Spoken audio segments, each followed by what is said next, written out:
Welcome to my 100-pound weight loss journey. Today's topic, an ancestral diet. What the heck is that?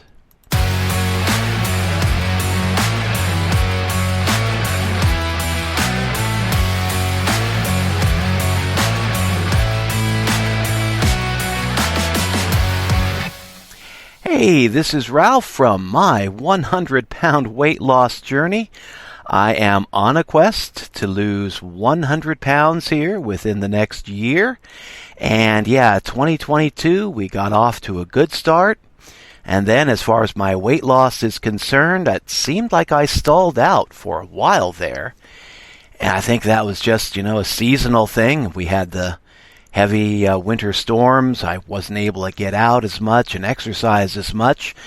And so I didn't really gain anything back, but I did kind of stay stuck in a holding pattern. And now it looks like I've broken out of that holding pattern and I'm back to losing again. So, follow me on this weight loss journey and you can see what I'm doing, how I am doing it, and what my results are. And so far, what is it, about 16 pounds weight loss in the last 3 months. And I was trying to go a little bit faster than that, but the more I read, the more I'm thinking this is probably a better way to go, because they say that if you're losing more than 2 pounds a week, that you could be setting yourself up for health problems. One thing that concerns me at this point, the prospect of loose skin after carrying an extra 100 pounds on my frame for, oh my goodness, what's it been? At least the past 20 years or so.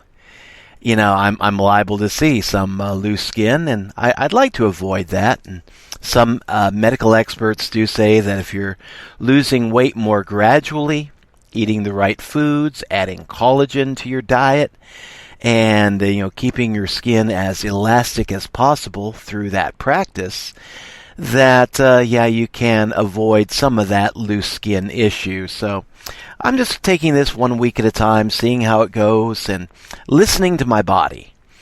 And I'm not telling my body, hey, we've got to lose 5 pounds a week or you're fired. I could take that attitude, I guess, but what would I do then? You can't just go out and get a new body, can you? But no, I'm learning to listen to my body, work with my body, and if my body's telling me to slow down a little bit, probably a pretty good reason for that. So anyway, I'm just happy to be losing about 1.33 pounds every week on average, and we'll just see how it goes. Now, a topic that comes up in keto weight loss circles, carnivore diet weight loss circles. I actually heard this objection back when I was first starting the Atkins diet. It's interesting, before we had the ketogenic diet, we had the Atkins diet, and listened to some tapes by Dr. Atkins before he fell and slipped on the ice and ended up dying of a head trauma there. I was listening to Dr. Atkins, and one objection that was raised by some folks that were in my church at that time, we had our choir director was, oh boy, she could do a podcast, my 400-pound weight loss journey practically. No, she was about 400 pounds, and she was trying to get down to a good weight. But, she decided to try the Atkins diet. And she was telling other people, this diet sounds great. I'm trying it. I'm going to stay on it and see what happens. And a lot of the other church ladies were saying, but that's so severe. That's so restrictive. You are eliminating an entire food group from your diet. And when I first heard that objection, to me, that did carry some weight.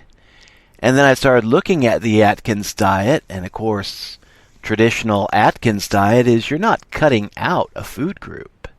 You're not cutting carbohydrates out of your diet completely. You're just restricting them. You're dialing back on the carbohydrates instead of becoming a person that lives primarily off of carbohydrates. You learn through the Atkins diet and the keto diet to just dial back on those carbohydrates and add in a lot of good protein. Add in some good meat. Add in some good fat, saturated fats, animal fat, butter fat, natural foods that our ancestors actually ate 200 years ago, 300 years ago, 3,000 years ago, 10,000 years ago.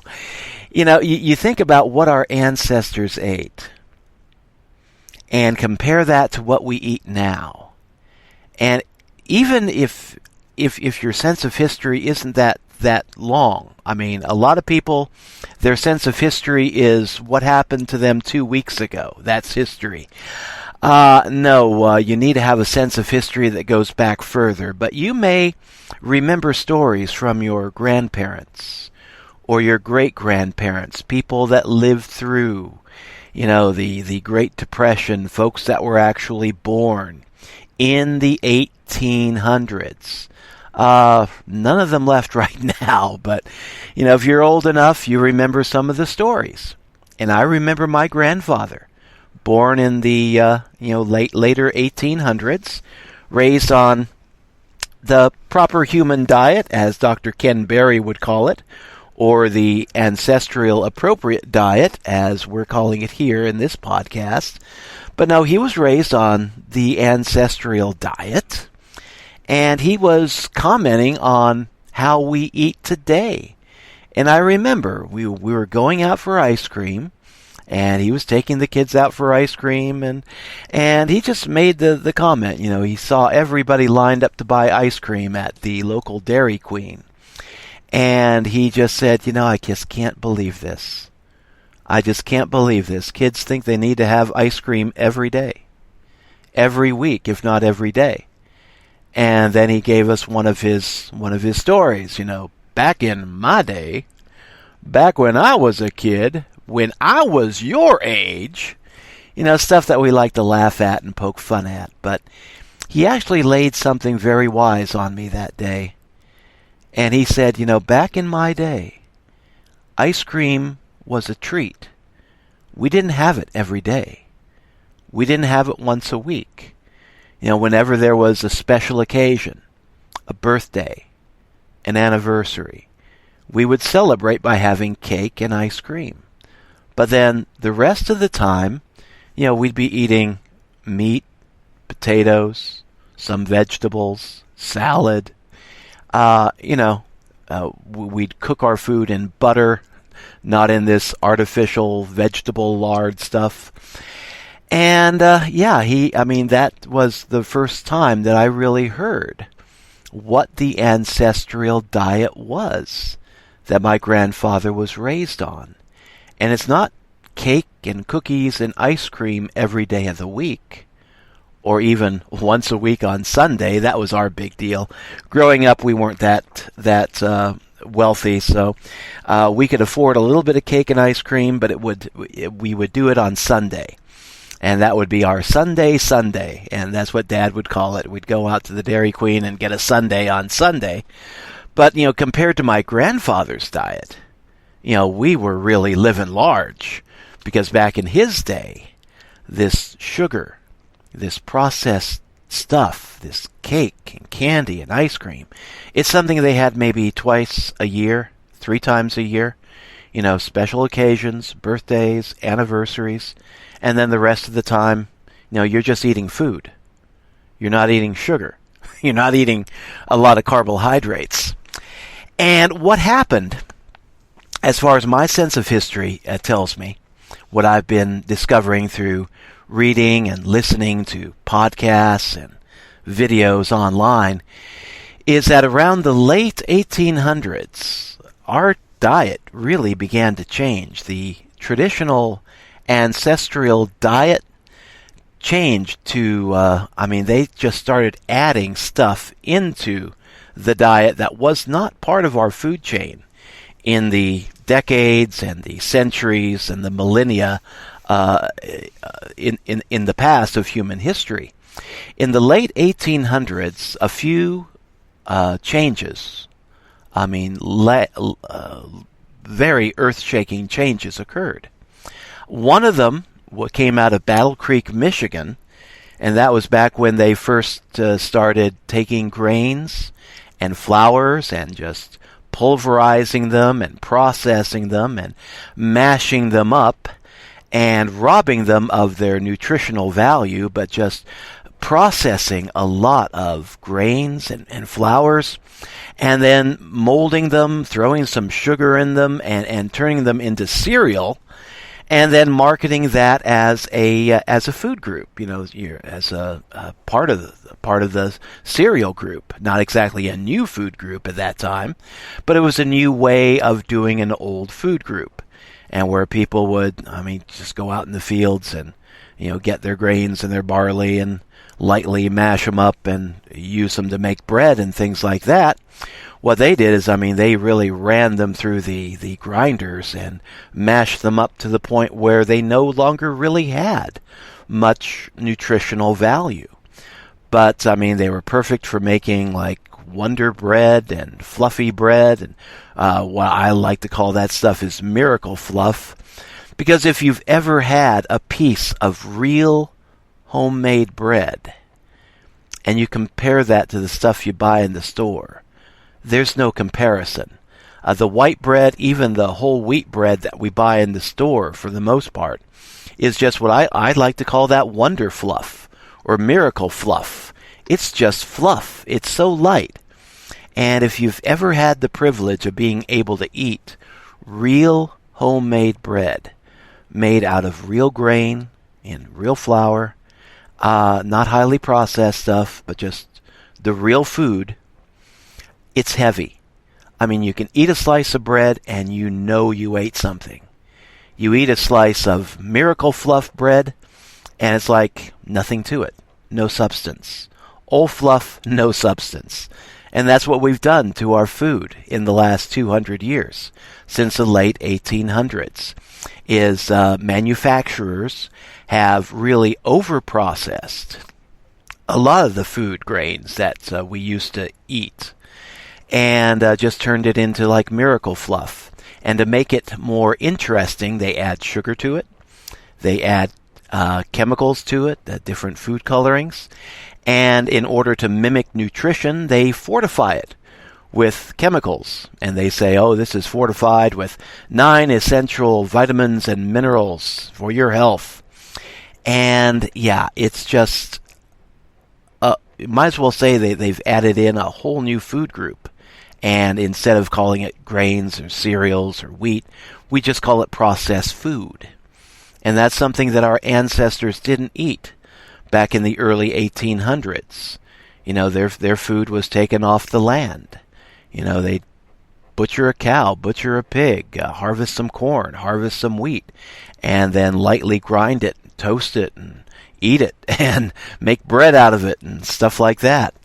But no, when we got into the late 1800s, we started experimenting with processed foods, and they could crank out all kinds of interesting-looking food-like substances that were very high in carbohydrates, very low in natural nutritional value, and then they'd wrap it up, put it in a box, wrap it up in plastic or whatever, and put it on the shelf and sell it as food. And that's something our ancestors did not have.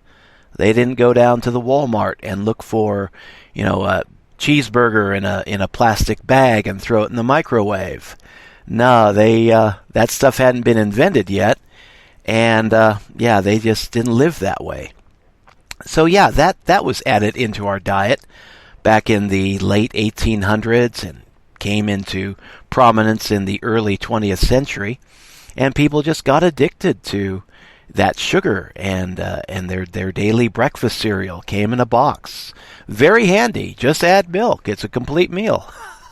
Very handy, very easy to do. Beats, spending some time cooking bacon and eggs. Like, that was part of the ancestral diet in my family.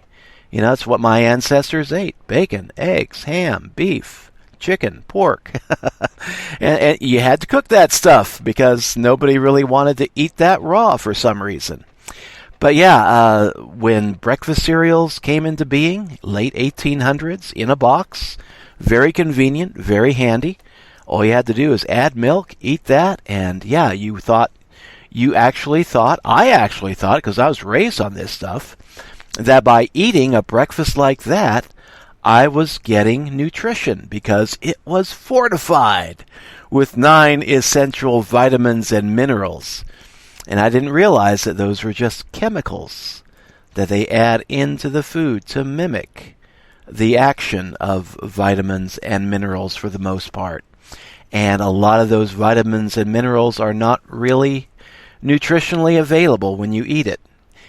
You eat it, it goes into your system, and then a lot of it just gets passed out of your system without really doing anything for you. It's different from eating food that's still in its natural state. And my wife raised this question with me a few years ago, and she's actually pretty smart. She was born and raised in Honduras, born and raised eating the Ancestral Diet of Honduras, and she saw me eating this breakfast cereal and eating this Wonder Fluff, and she was wondering if she'd married a maniac. And she was telling me, there's no nutrition in this stuff. And I would look at the ingredients, look at, what they posted there on the side of the box, of the cereal box and the bread wrapper, and I'd say, of course there's nutrition in here. See, it says fortified with 9 essential vitamins and minerals. And I thought I was so darn smart.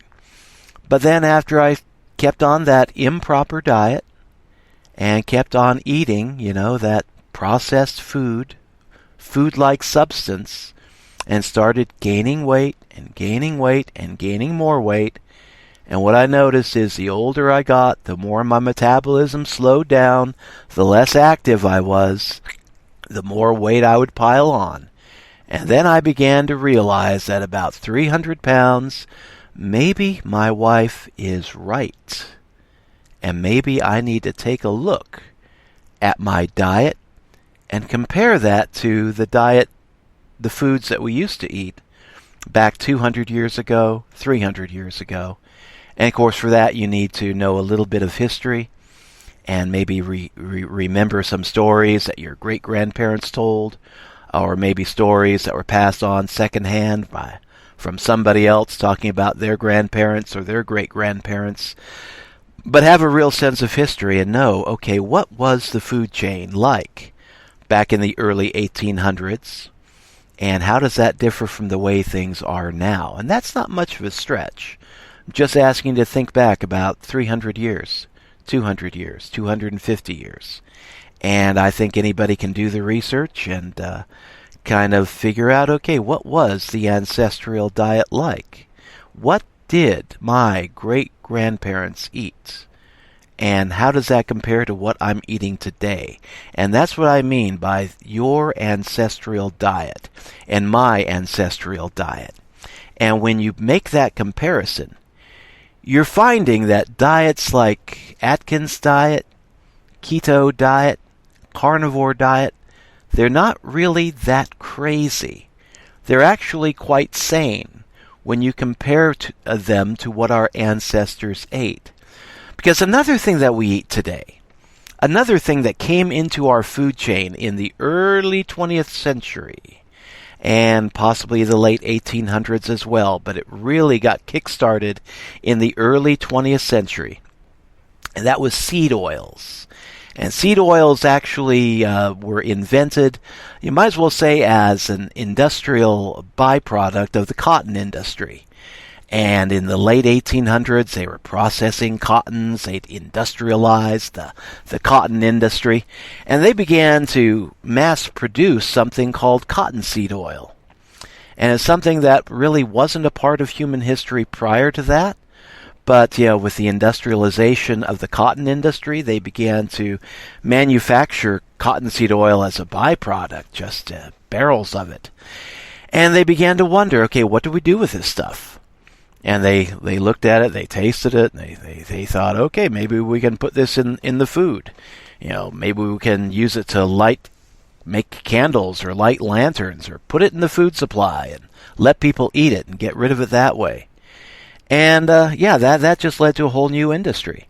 They began to use cottonseed oil and putting that into foods, and people seemed to like it, so then they experimented with other seed oils, corn oil, soybean oil, vegetable oil, all seed oils. But they began to experiment with other forms of seed oils, and they found a way to hydrogenate the seed oil where they could thicken it up and make it look like butter or make it look like cooking lard. And then somebody had the great idea, let's just add some food coloring to this and sell it as a butter substitute. And just take hydrogenated vegetable oil and market it as a healthy alternative and a cheaper alternative to the regular dairy butter that people were eating up until that point. And at first I think they called it oleo and they called it margarine somewhere along the line. Heard one comedian, Victor Borno, talk about a funny fat guy.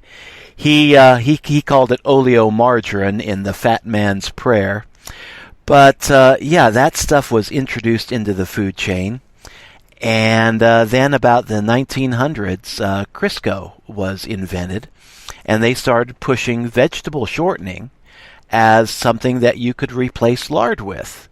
And then when the world wars came and people were forced to live on very tight budgets and dairy products were rationed and people didn't have the money to afford dairy products, they began to buy this oleo margarine and vegetable shortening and all this hydrogenated vegetable oil, stuff that was not a part of our ancestral diet 100 years before the 20th century, suddenly became a big part of our diet. And back in the early 20th century, we had processed foods with sugar introduced in a mass scale. And then we had oleo, margarine, and vegetable shortening, all made out of hydrogenated vegetable oils, seed oil, actually. We had that introduced into the food chain. And it's interesting to note that when people started consuming all this highly processed food and all this hydrogenated seed oil and butter substitutes and lard substitutes, that's when we begin to see a noticeable increase in a lot of the modern day diseases that we now have sweeping the world. Diseases like obesity. People were just putting on weight because seed oil does not digest well in the human body, and it tends to get stored up as fat, and the more of that stuff that you eat, the fatter you become. And that's the artificial seed oils. And, of course, all the carbohydrates in sugar, empty calories, empty carbohydrates. Processed food is full of extra salt, extra sugar, extra this, extra that, chemicals you can't even pronounce. A lot of that got added into our food chain. People loved it. They started eating more and more of it, thinking that, hey, they say it's healthy. I believe it. It tastes good. Of course I'm going to buy it. And, people started just eating sugar and gluten and vegetable, cottonseed oils, seed oils, and all that stuff. And from the early 1900s, early 20th century to present day, we've just seen a steady increase in obesity, in diabetes, in cancers, in dementia, Alzheimer's disease, people having problems getting proper nutrition. And that's weird, isn't it? We're eating all these food-like substances that are fortified with essential vitamins and minerals, supposedly. And we got a lot of folks that are malnourished. It's an interesting trend. We got more overweight people on the planet right now than we have starving people. And yet most people are undernourished. people that are obese are undernourished. Seems like a contradiction. Should not be happening. If people are overeating, they should be overnourished, right? But they're not overeating food. They're overeating these man-made, artificial, food-like products. You know, back in the old days, we used to be carnivores and herbivores. Today, we're most people that just eat out of a plastic bag or out of a box. You're not really a carnivore. You're not really a herbivore. You're a chemivore. You're eating chemicals, food-like substances. And that has had, according to some doctors that have followed the research, followed the trends, that habit of eating food-like substances rather than real food has just created a whole host of terrible diseases that we struggle with, obesity being one of them. And that's a mind-blowing statistic right there, that right now there are more fat people on the planet than there are starving people. And miracle of miracles, we're all undernourished. How does that happen? Well, the good news is, if you give up the modern-day human diet, the typical American diet, the typical Western diet, that is high in sugar, high in carbohydrates, high in processed food-like substances, and you go back to an ancestral diet, or what's also been called the ancestral appropriate diet, or the way Dr. Ken Berry puts it, just the proper human diet, consisting of meat and eggs and butter and just animal products, and maybe work in, a few leafy green vegetables, maybe some onions, maybe some garlic. There's good health benefits there. And maybe have a little bit of fruit as a dessert on the side once in a while. Don't make a meal out of your fruit, but just have that as a side dish. If you're eating a proper human diet, what your ancestral diet, the kind of diet that your ancestors used to eat, when you begin to adopt that mindset and begin cooking and eating the same way your ancestors used to do it back in the 1800s, early 1800s, then what you notice is that a lot of your physical problems begin to go away. That's what I've noticed anyway. I stated about a week ago that the one thing that got me going on the carnivore diet is that I was sick and tired of being sick and tired. I was sick and tired of seeing cellulitis on my legs, and that's a condition my dad developed in his 80s, and now here I am in my 60s, and I'm seeing the same thing develop on my legs. And that's what really got me interested in the carnivore diet.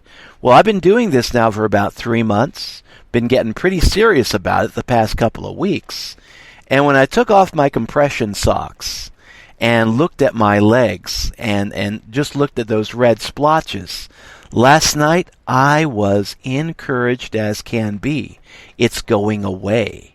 It is beginning to go away. I was so proud. I just put my dirty foot right up on my wife's lap practically and said, "Hey, look at this. What do you think?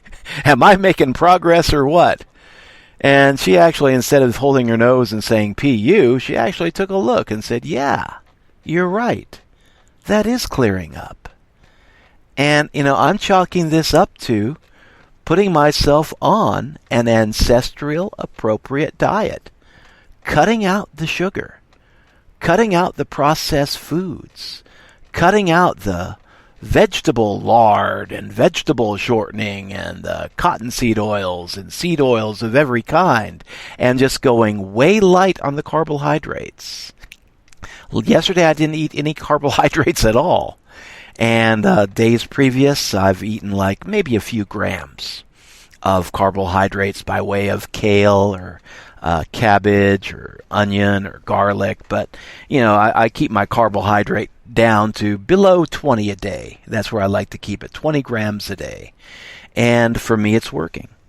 And you don't have to sell me on the carnivore diet or the ancestral appropriate diet anymore.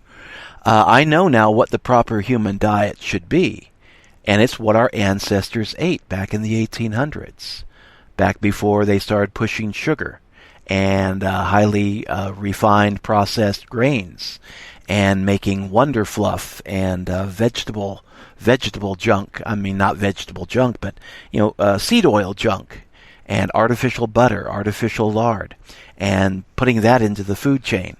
And when people complain about the Atkins diet being so restrictive that they're cutting out food groups, and carnivore diet same way, or keto diet same way, you have to take a look at those so-called food groups and just ask the question, what we accept as being a food group now, was a lot of the food in that food group actually in existence before the late 1800s? Stuff like margarine, stuff like oleo, stuff like vegetable shortening. Did that exist prior to the late 1800s? No, it did not. Prior to that, people used butter, real butter, from real cows. They used beef tallow, beef fat, pork lard, and they cooked their foods in that. And everybody did pretty well on that kind of a diet. And then late 1800s, the early 1900s, things began to change. And then with the advents of World War I, World War II, things really took a huge change. And processed foods and seed oils just became a part of our standard diet. And it's interesting to note that at the same time, we began to see a lot of diseases become more and more common.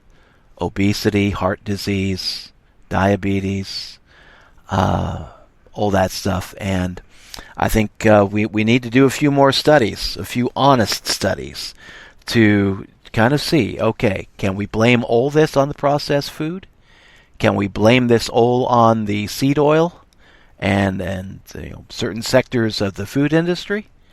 Or is it just a massive coincidence that when we see this junk being introduced into the human diet, we also see a lot of these diseases rearing their ugly heads and becoming more and more prominent?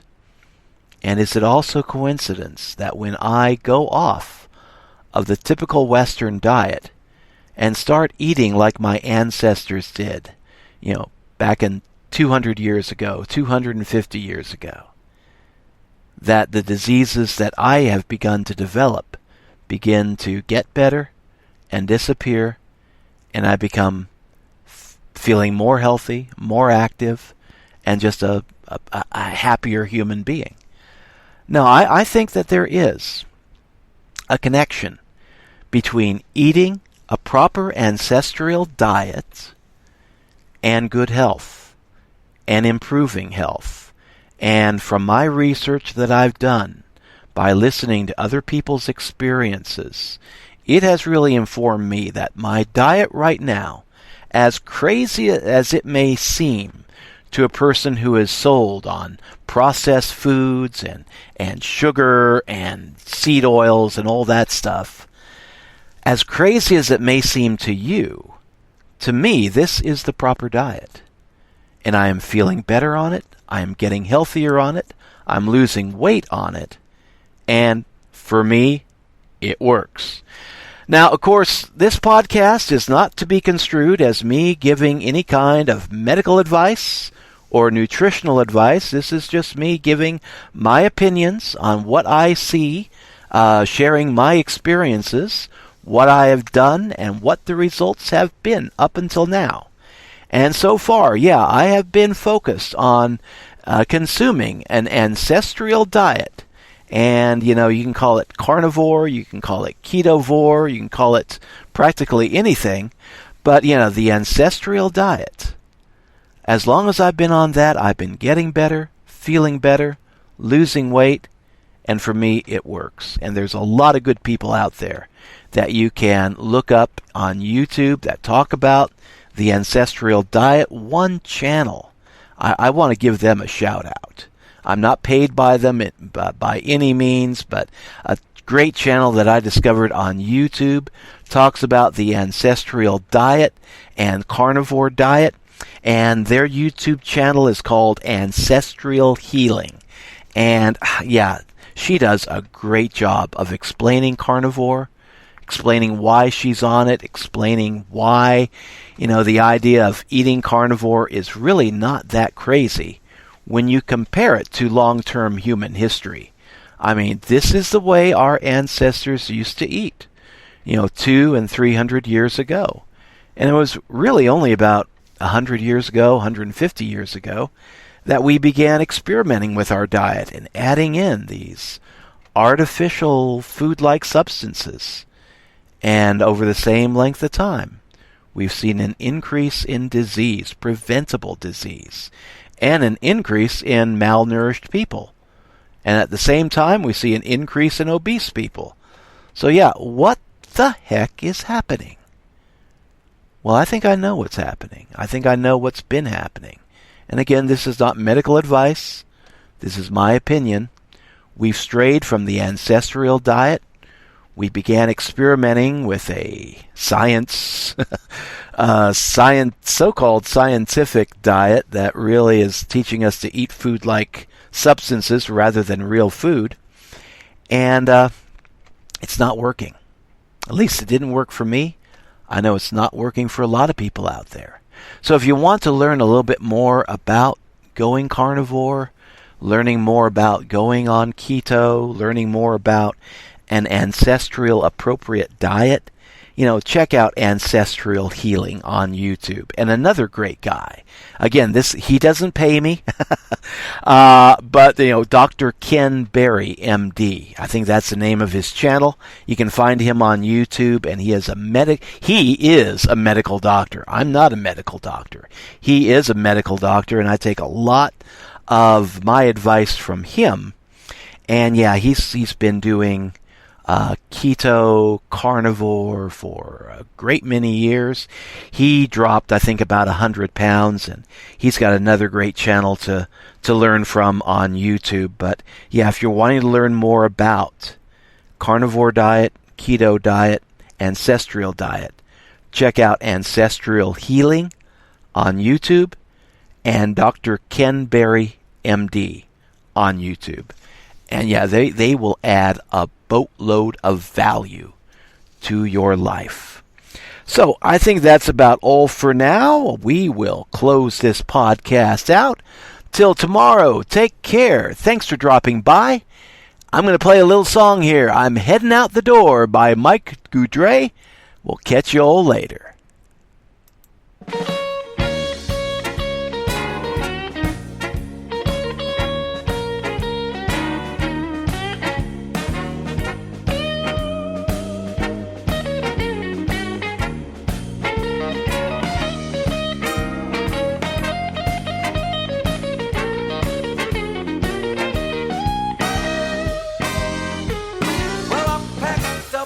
Things and I'm ready to go.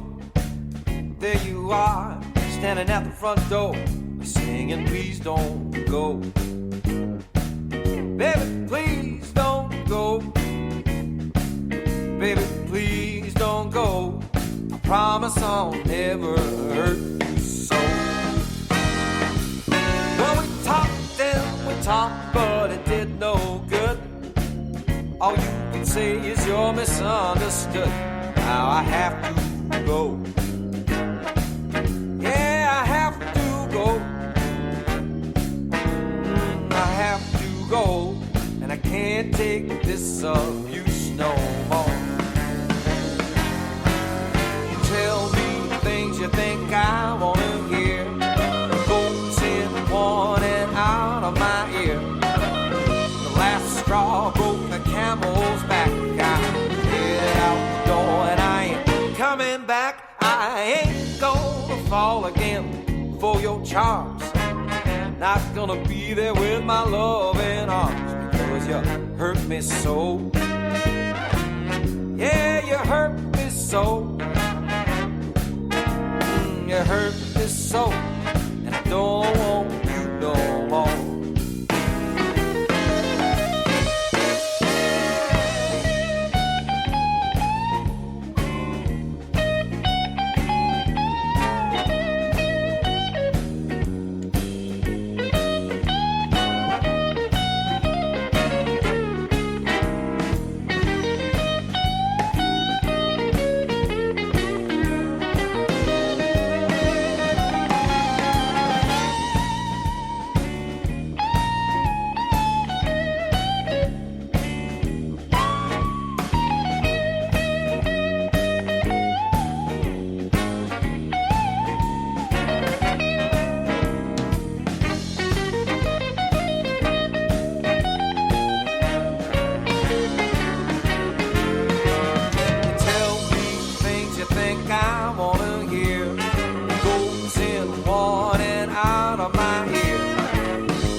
Coming back, I ain't gonna fall again for your charms.